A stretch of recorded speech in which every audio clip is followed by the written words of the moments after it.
Qual a explicação para tudo isso que tá acontecendo? Não foi nem tanto perdida na história. Foi um estilo de livro diferentão pra mim.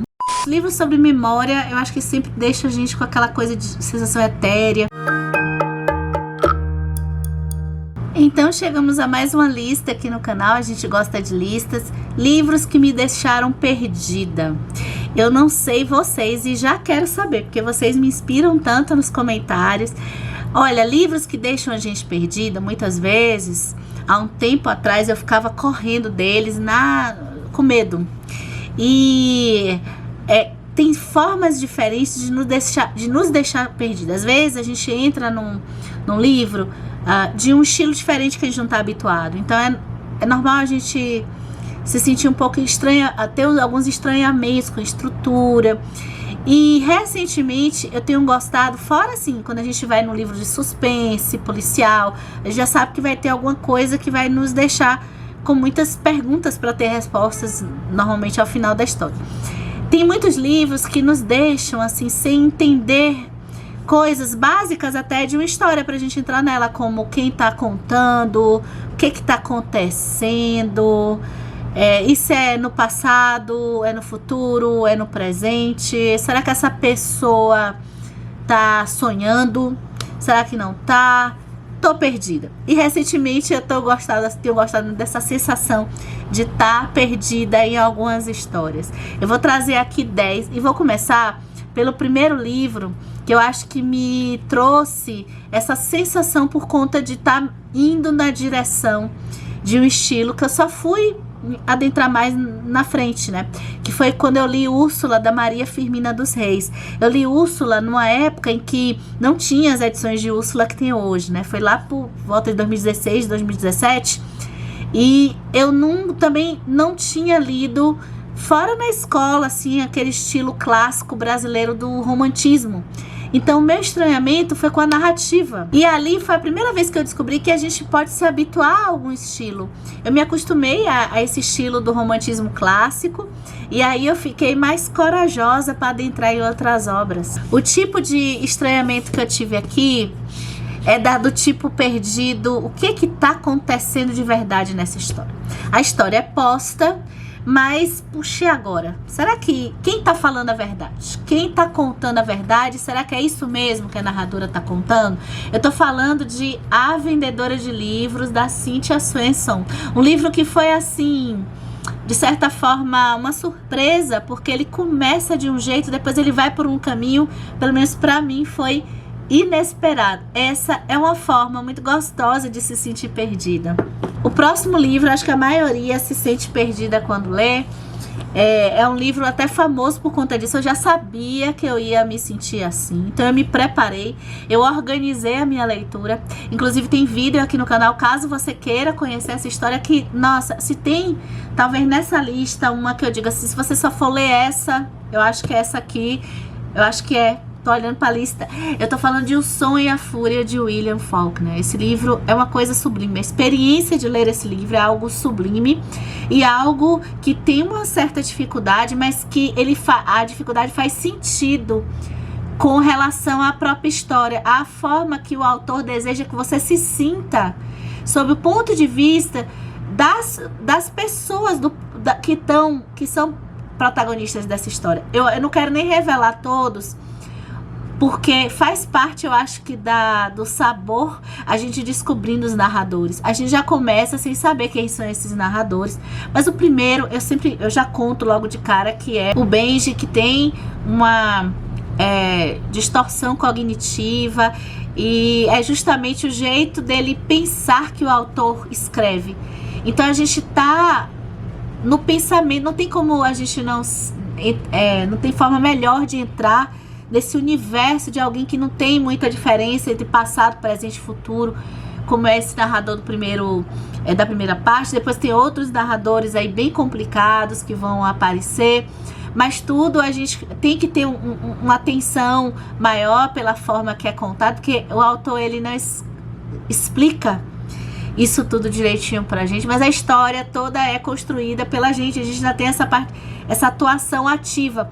Outra vantagem, né, dependendo do momento que a gente queira ler. Outra vantagem desse tipo de leitura é que a gente se sente uma leitora ativa. A gente não sente só que a gente só tá recebendo as informações do autor, da história e pronto, né? A gente tá trabalhando junto com o autor, construindo a história na nossa cabeça. O livro número 4 dessa lista é um livro que eu não tenho mais. Eu gostei muito de ter lido.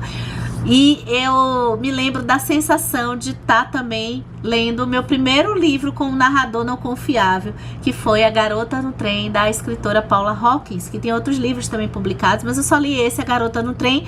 Teve filme, que tem a Emily Blunt fazendo a protagonista.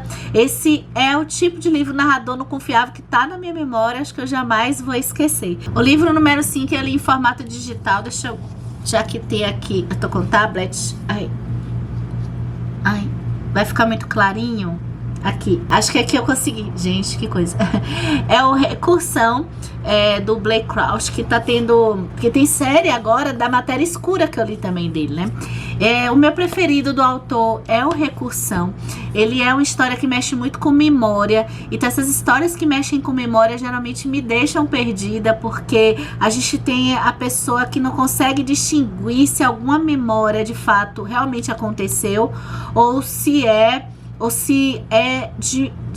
aquilo é uma fake embutida nela. E os acontecimentos das primeiras páginas, talvez ali em termos de e-book, eu não sei, mas sei lá, 20 páginas, você fica assim, não, eu quero entender. Tudo vai se desenrolando e as explicações vão ficar muito mais pra frente, né? Então, a explicação é aquele tipo de perdido que tem muito nos suspenses e que eu gosto. Eu queria saber se você gosta também. Qual a explicação para tudo isso que está acontecendo? Às vezes uma coisa nova para o nosso repertório, é muito gostoso. O livro número 3 eu vou trazer o tipo de perdida, que não é a Perdida da Karina Ricci. Vou botar foto, que é um livro fofinho que eu li há um tempão.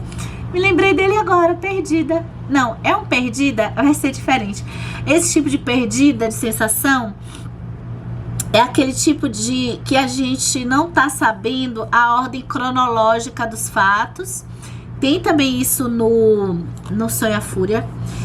Mas, aqui, ó, tem isso também, de não saber a ordem cronológica. Mas, além disso, a gente não sabe direito quem tá narrando. São várias vozes. E é Pedro Páramo, o livro que eu tive que... Eu acho que eu só consegui ler de verdade da segunda vez, porque a primeira eu perdi muita coisa da história, justamente pela forma que é contado. Então são múltiplos narradores, ou seja, múltiplas vozes e em tempos diferentes. Ainda tem mais uma terceira coisa para deixar ainda mais legal a sua sensação de perdida. A gente não sabe se essas pessoas estão vivas ou mortas. Pedro Páramo. Agora é um livro espetacular, também uma espécie de mosaico que a gente vai costurando. E depois é maravilhosa essa sensação de chegar, às vezes precisa uma releitura, a gente se sentir, talvez uma humildade de perceber quando aquele livro precisar de uma releitura. Eu fiz, inclusive, na releitura dele, porque dá para entender se você lê de uma vez só. Mas eu fiz de uma forma que eu fiz até esqueminha, né? Algumas pessoas têm isso com 100 anos de solidão, de que precisa fazer o esquema da família, dos personagens, para não se sentir perdido na história. O livro que eu li de 100 anos de solidão já tinha esse esquema, então eu não me senti perdida com relação a personagens. Livro número 7, As Meninas, da Lígia Fagundes Telles. Quando eu li As Meninas, foi a primeira vez que eu entrei em contato com um chamado aqui eu não sei se é exatamente o fluxo de consciência, que eu confundo o fluxo de consciência, o monólogo interior e o discurso indireto livre. Mas é um estilo de narrativa e de que a narração muda sem aviso prévio. Então a gente está vendo o ponto de vista de uma das personagens e daqui a pouco vai para Lia, que é uma outra personagem, sem aviso. Então é muita atenção que a gente tem que ter. Quando eu comecei a ler As Meninas, eu confesso que eu tive um certo estranhamento, parecido com Úrsula lá, porque foi a primeira vez, né? Então depois eu fui entendendo a forma que eu ia conseguindo ler. E é interessante como esse tipo de leitura prova pra gente que no começo a gente dá uma freada, mas depois a gente meio que se acostuma a esse ritmo e forma que o autor escolhe de contar a história dele. O livro número 8 é um suspense. Agora, esse tipo de perdida aqui que eu tive, não foi nem tanto perdida na história. Ele foi um estilo de livro diferentão pra mim. Eu acho ele até hoje, eu queria até fazer uma releitura. Eu tô falando de Shirley Jackson, não sei se vocês conhecem esse livro. E o Sempre Vivemos no Castelo. Porque aqui a gente tem um mistério, que aconteceu um fato, um assassinato, a gente não sabe muito bem o que aconteceu para essa família. Mas o que eu fiquei mais perdida era justamente, não só com a história, elemento, enredo, narrativa, personagens, era mais com relação às minhas emoções com a história. Eu não compreendia se eu estava gostando ou não estava gostando. Eu terminei, eu fechei o livro e eu não sabia falar nada assim sobre ele, se é bom ou se não é bom. Eu poderia comentar a história, mas foi um perdida com relação a minha experiência. Não sei se vocês já passaram por isso. Se vocês já passaram, me conta aqui. Livro número 9 é uma leitura das mais recentes aqui, que eu fiz. Não sei se já deve ter saído em vídeo de leituras. Fica atento aqui para os vídeos do canal, tá? Para você não perder nenhum. Eu tô falando de um livro, acho que não tão comentado, pelo menos eu não vejo, que se chama As 7 Mortes de Evelyn Hardcastle. Esse é um tipo de livro que, claro, eu já tava esperando ficar perdida, porque é aquele policial, aquele estilo de perdida policial, só que ele envolve um artifício aqui. Ai, como é que eu posso dizer? É um perdido de tentar encontrar o que. Será que isso é multiverso? Será que isso é viagem no tempo? Será que isso acontece uma coisa sobrenatural, digamos assim, aqui, né? Então é esse tipo de perdido. E aí fica tudo mais complicado, porque se o elemento do tempo ou o elemento até da pessoa muda, se você não sabe se aquela pessoa é aquela pessoa mesmo, então já muda toda a dinâmica de um policial normal, né? Eu gostei bastante da ideia do escritor. Então o escritor foi muito promissor nesse elemento sobrenatural que ele escolheu aqui, deixa tudo muito dinâmico, né? E para terminar, eu vou falar de livros sobre memória. Eu acho que sempre deixa a gente com aquela coisa de sensação etérea. E eu tô falando de uma escritora japonesa que se chama Yoko Ogawa e A Polícia da Memória. Objetos que somem e as pessoas não podem mais falar sobre eles, porque senão a polícia ela vai chegar e pode levar também aquela pessoa embora. Então tudo até na narração a gente fica com muitas. Eu fiquei cheia de dúvidas. Eu não confiei muito em nada que estava se passando. E tem toda a coisa de também, será que até as memórias da personagem tão comprometidas com tudo isso que acontece nesse mundo, de você retirar da existência uma coisa, por exemplo, retirar os passarinhos. Não existe mais passarinhos nenhum.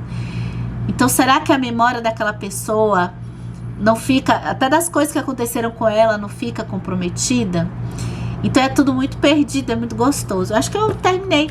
Eu vou querer saber desses estilos de se sentir perdida, qual você gosta mais, se você gosta de algum.